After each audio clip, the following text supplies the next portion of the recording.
would you ask your school principal for permission to be absent from school? Hi, I won't be in school tomorrow.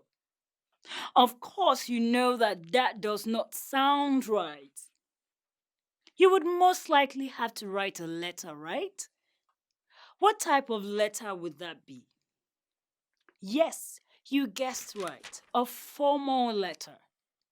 But hold on a second. What even makes a formal letter formal? Well, besides the addresses and the yours sincerely at the end, the tone of a formal letter is what really defines it. Think of tone as the attitude that your reader gets from your letter. And of course, formal letters should have a formal tone. In other words, an official, polite, and objective tone. So the question is, how do you create this formal tone in your letter? Firstly, you should avoid slang and colloquial language. These are commonly used in everyday conversations, and they convey an informal tone. So rather than writing, the boy was nabbed for mugging someone, you should write, the boy was arrested for robbing someone. Next, you should avoid contractions. These are constructions like can't, won't, don't, and they are more suited to informal writing. Instead, these words should be written out in full. First person pronouns should also be avoided.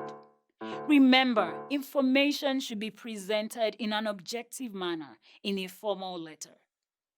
This means that your feelings, thoughts, or opinions are not as important as the message being conveyed. So using third person pronouns is always preferable.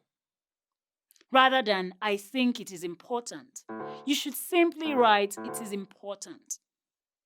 You should only use first person pronouns in cases where your opinions are specifically required, and even then, it should be at a minimum.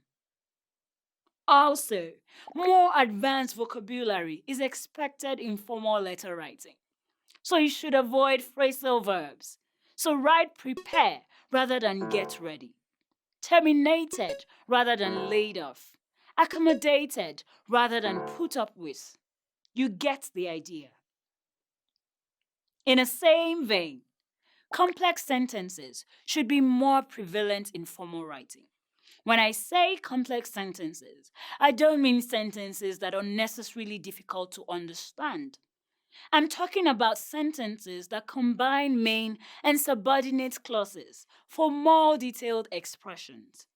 You need to be as detailed as possible.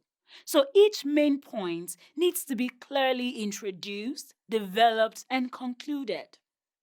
Compare these two sentences, asking for permission to be absent from school. Finally, it is extremely important that you keep to the point of your letter. Avoid irrelevant details and flowery language. Let's go over what we've learned in this lesson. Formal letters should have a formal tone that reflects the official, polite, and objective nature of formal conversations. A formal tone can be achieved using more complex sentences and higher level vocabulary. You should avoid contractions, slangs, and colloquialism, phrasal verbs, first person pronouns, and irrelevant details. So why don't you try your hands and write in a really formal letter today? See you next time.